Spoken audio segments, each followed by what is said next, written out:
Extremely. I hope you like to play.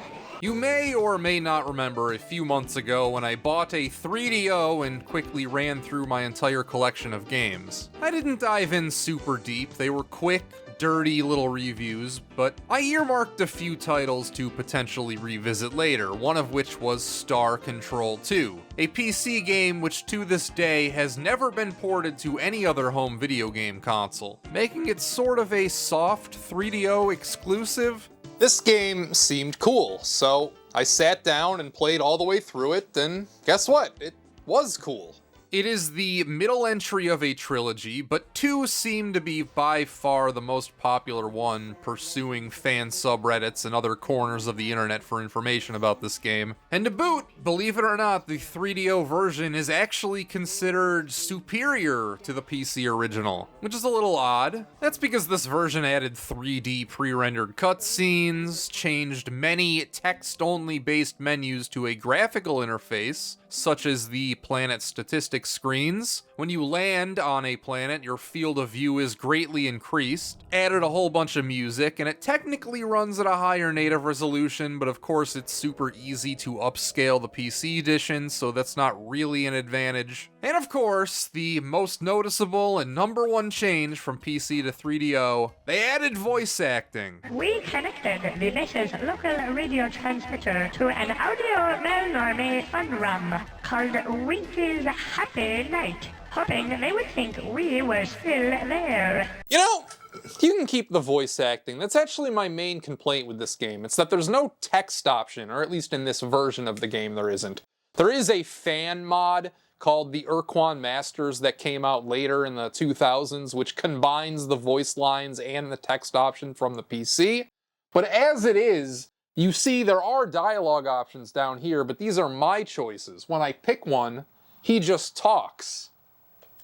Now that's all well and good, but it's a lot harder to parse information from somebody just talking. I'll turn it up again. Stars for many centuries. Clans are highly competitive. Like, I can't reread somebody talking, and it's just a lot easier to get your information from text than it is some guy talking. I actually have to actively listen to some custodian that worked at Crystal Dynamics in the mid-90s putting on some weird Star Trek voice in order to get the information that you need from dialogue. Most of the time, if you ask, NPCs will repeat information, though not always. I love the cheese that comes with full voice acting in these old games, but it's not an improvement gameplay-wise at all. And that example I played isn't even a particularly annoying one. Almost every single character is doing an equally stupid voice. Although you consider us the enemy, these conclusions are flawed. I kind of like it on some absurdist level, but at the same time, it felt like I should have been turning the volume all the way down or listening with headphones just so nobody could inadvertently hear me listening intently to this game. Star Control 2, when you're actually questing, that is, and not just trying to mine or grind for upgrades, turns into a talking simulator. It's not like this is some small component of the game which can easily be ignored, and every conversation has roughly 42 million dialogue choices. You end up spending literal hours of time listening to these unlistenable, wacky Saturday morning... No wait, these are more like knockoff Christian Sunday morning cartoons. They're not even good enough for Saturday morning. This is like fake Veggie Tales. You wouldn't hear any of these voices on Fox Kids.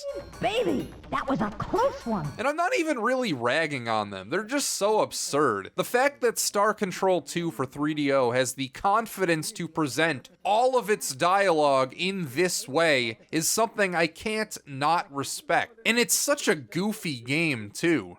We love the poot worm. We are one with the poot worm. We are one with you.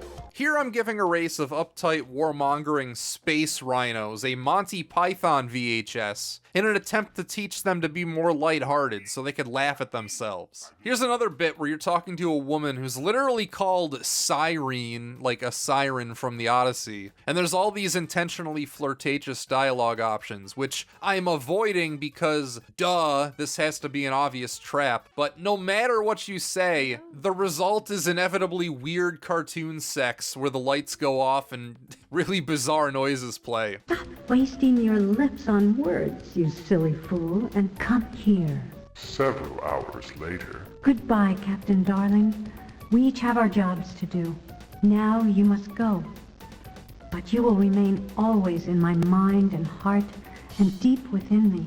And then, in an incredible twist, nothing bad happens. It's just a thing that happens in the game. But I am getting a bit ahead of myself. Maybe I should slow this video down and actually explain what's going on in Star Control 2. It's the year 2155. Sentient alien life exists, and humans just lost an epic galactic war to a race of giant super-intelligent spiders, who imprison every single human under a giant red shield which doesn't allow anyone in or anything out. In order to not be destroyed, the humans have agreed to never leave their planet ever again, and to operate a space station orbiting Earth, which is to act as a gas station for their starships. Before the war, you and your crew are sent off to another planet with only primitive life. They don't have spaceships and stuff, they're not as advanced as you. But your ship gets damaged, so as a result, you have all been stuck there without any communication or connection to the rest of the universe. Eventually, you find another spaceship to use on this planet, but while trapped, you missed this entire war. So the giant spiders, humans being enslaved, the Great War, you just didn't know about any of it. This is all backstory. The game begins with us returning to Earth only to find it blocked off by a giant red shield. From here, you are strongly pushed into a small little tutorial quest, but really you can go anywhere and do anything. Star Control 2 is completely wide open. Your mission is to form alliances with other races to fight back against the spider people known as the Urquan, to regain Earth's and the rest of the universe's freedom. And early on, it's actually pretty easy. The space cops are alerted to your presence after the tutorial quest, which forces you into your likely first battle, and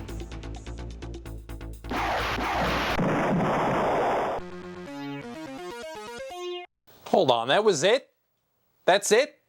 It's almost as if fighting back is too easy. You hear about how the Urquan are this all-powerful, totalitarian, top-down race that will brutally slaughter any and all insubordination, and how they're going to absolutely mop the floor with you once they find out about our would-be rebellion, but they don't really seem to be trying that hard to stop me. Sometimes I'll happen to come across some of their weaker allies, but they don't really seem to care about what we're doing, which at first I dismissed as dissonance. Like, hey, these guys talk a big game, but they don't seem to have as much a stranglehold on the universe like everyone suggests. But no, this is actually addressed because as you explore around, you get the dirt that the Urquan are currently engaged in a civil war that they're preoccupied with, basically allowing you to run around doing whatever you want in the meantime. It's the perfect window to try to form an alliance and take them down once and for all. It's actually a pretty interesting conflict because some of the spiders want to use their supremacy over the universe to protect everyone, to keep peace if you will, while the other faction just wants to fucking genocide every other non-Urquan race. Oh yeah, and there's a lot of genocide in this game, and I mean a lot of genocide. And many different strains too. Sometimes you're the one doing the genociding, sometimes it happens naturally, sometimes it can be prevented. There's one bit where you trick two different races of people into getting in a war with each other, which leads to mutually assured destruction. This game gets kind of wild sometimes. And this isn't just a narrative motif too. Star Control 2 is one of those games on a timer. You get 4 years in-game time before the evil spiders win the Civil War, and then one by one exterminate every single race in the game, including humans. When this happens, it goes without saying, you lose. And it's a fairly tight timer too, because even using a guide, it took about 3.5 years to finish this game. I wish I could tell you how long 4 years game time is in real time, but it varies because time moves in different increments depending how deep into space you are. When you're around Earth, it moves slowly, but the further away you get into hyperspace and into quasi-space, time goes by faster. There is a side quest you can do which adds 1 more year to this timer, but it is by far the most convoluted one in the entire game, and without a guide, there is zero chance I would have figured it out. Star Control 2 is the kind of game where you're pretty much expected to fail your first time, I think. Unless you do use a guide like I did, of course. It expects you to memorize when in time key events happen and how different choices and dialogue options affect other races and pockets of the universe. Stuff you would just never know going in blind. The entire time I was playing, I had my laptop open right next to me with many tabs on the wiki, on the manual, on a map of the universe, just researching various items, pieces of lore, how stuff connects to each other, what each upgrade part does, because there is just so much to take in. It reminds me of Uncharted Waters. They're similar games, just replace boats with spaceships. There's an initial stupendously steep learning curve, and you're pretty much just set free with no real direction, which can be overwhelming, but once you're in, it's oddly addicting. You only really do 3 things in this game. You talk to people, which I've covered, you mine for resources, which honestly isn't that in-depth, nor is it exciting, and you fight people. There is an entire separate mode you can access from the title screen which allows you to practice this. And there is an impressive number of different battleships you can use. While fun, I don't think it's really incentivized to actually make use of the different ships because I ended up doing most of my fighting with the flagship instead of these little ally ones. The customization options are bonkers. You get all of these interchangeable slots. This entire screen you're looking at, every little bit, every little notch on this thing is a different upgrade slot, and you can put anything you want into all of them. It's mixing and matching stuff on a whole other level. You can have multiple guns pointing off in different directions, homing systems for those guns, more pods for crew members, which equates to more HP. There's a recharge system for your weapons, which can be mitigated with some of these pods, but the more guns you have, the longer it takes to charge them. The better guns you have, the longer it takes to charge them. The thing that makes this genius is you only have a certain amount of space, and things like fuel tanks, the mundane, or being able to go faster or turn better, all of this takes up space. So you need to balance the flashy stuff like better guns with the more practical stuff like crew and fuel. And by God, you need a lot of fuel. If you're making frequent trips far away from Earth, you end up using a shitload of it. The balancing act kind of makes the game. Even just deciding what upgrades and builds to try and achieve is a game in and of itself, just researching what you want your ship to eventually be. But a good build absolutely mogs every battle in the entire game. So the mothership, instead of these recruitable ally ships you can use too, ended up being my primary focus. And this is the most compelling and addictive aspect of the game. It's what I like to call the upgrade treadmill. I'm sure there's a more proper term, and plenty of other games do something similar. I'm talking about any time where you have what seems like an unlimited number of possible upgrade options, so you research a goal and then try to figure out how to make that possible. This is another very Uncharted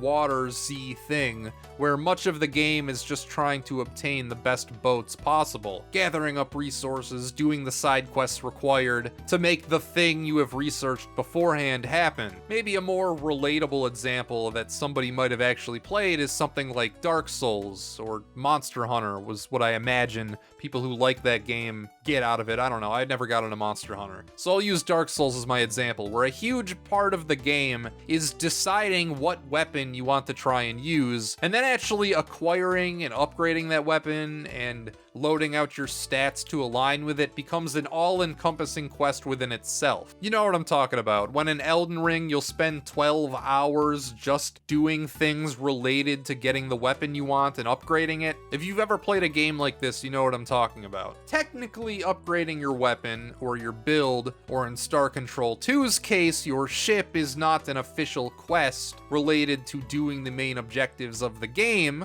but running this upgrade treadmill until you've reached the spec specs you want is highly addictive. In Dark Souls, it's tough to put the game down because you just need a couple more twinkling Titanite shards. You can upgrade your weapon and start kicking ass. Or in Elden Ring, if you just get the next bell, then you can buy the upgrades you need from the merchant. So you'd go through a cave to get the bell. It's a never-ending cycle. There's always another thing to reach for. Star Control 2 gave me this exact feeling. If I can just mine a few more planets, I'll have enough RU for that extra energy pack, so I don't have to wait for my guns to recharge as much. But once I have that, if I can get a few more credits, then I can buy the upgraded lander from the Belnorn merchant. Then when I go to get that lander, he tells me about this other upgrade, which is just a better fuel tank, which takes up half the space as the ones I have now. So now I can't have these fucking fuel tanks anymore. I need to get more RU and credits so I can buy these new fuel tanks to put in my ship, and it just never ends. Upgrades never end. There's always another carrot on a stick that you're running towards, which will make your ship just a little bit faster, or turn slightly better, or fire more efficiently, or hold another gallon of fuel. I could not put this game down. I was up until 6 in the morning while I was playing it. I beat this game in 3 sessions, 3 big chunks, and I just didn't sleep because the just one more thing nature of this crept into my soul and I couldn't stop. And upgrading is most of the game because the win condition is not especially complex. Basically, all you have to do is acquire a bomb, which is done through a short little trading quest, which you then use to blow up the central Urquan mothership to try to finish the game. But you're gonna get your ass kicked because starting out, despite what that first battle made it seem like, you are weak as fuck. Getting strong enough to take on the end game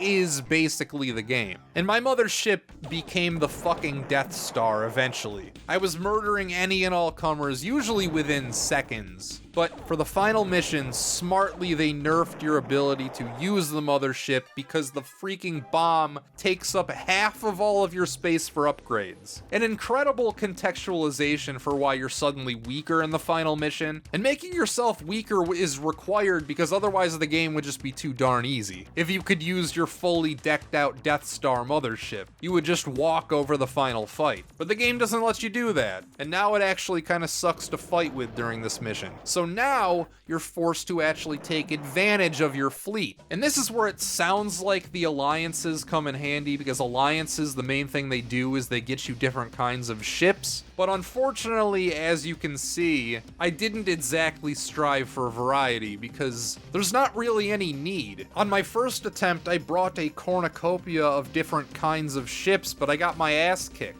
So it really just resulted in me finding the one ship that does the best against the final fight, and then bringing a whole bunch of that ship copy and pasted. I had fun enough with the dialogue that building the alliances I would say is still worthwhile, at least for a first time playthrough, but most of these really didn't end up helping me in the long run. I will say that combat itself is incredibly fun though. It's as if Asteroids was a one-on-one fighter. I suspect this would be tons of fun to play multiplayer with if by chance you actually know somebody else in real life who has also gotten way too far into Star Control 2. On PC, you can actually play multiplayer with 2 players on one keyboard, which sounds awkward as hell, so I would say this is at least the definitive version for multiplayer Star Control 2. And yeah, that's about it for Star Control 2. The game ends with you blowing up the Urquan mothership and restoring Earth's freedom. Awesome, right? Is this the best game on the 3DO? Honestly, I really don't know enough about the library to say. I haven't dove in deep enough yet, but it's definitely by far the favorite game I've found so far. See you later. Shout out to the patrons. Thank you. Never trust anyone who needs a haircut. Goodbye.